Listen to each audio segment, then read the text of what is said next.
playing in the backyard, and all of a sudden there's this vicious giant dog, and we don't even know who it is. We don't even know whose dog it is. It just started chasing us, and we don't know what to do. We hit on this tower.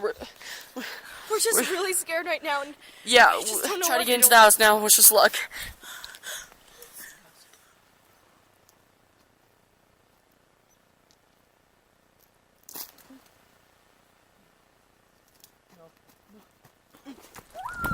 Ah! No, please! No!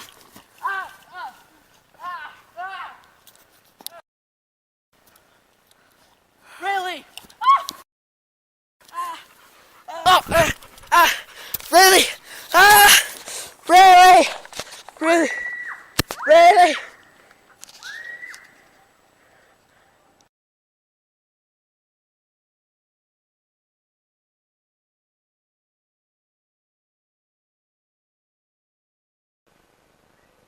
Hello, Rayleigh. My name is Dr. Francis. I've come to you to help you, and I'm glad you've come to me because I can help you. Rayleigh, this is a tough problem, and so I'm going to need all your participation while I help you, okay? Okay. How will you sit down here since I'm older than you and I need a better chair?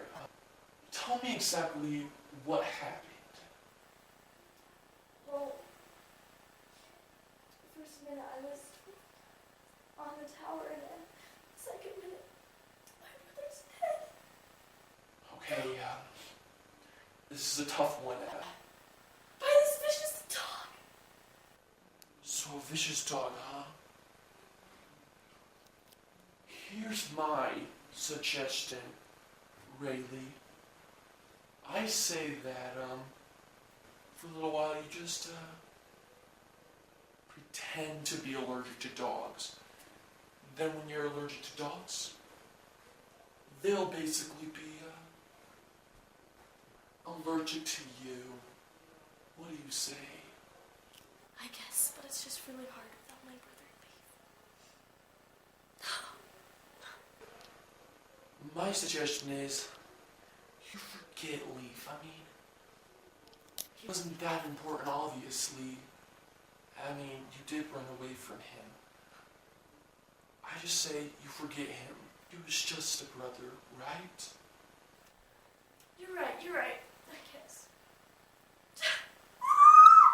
I really appreciate it. Let's do this again. Talk more about your dog fear. It's just so sad. There. I think there's a dog in my office.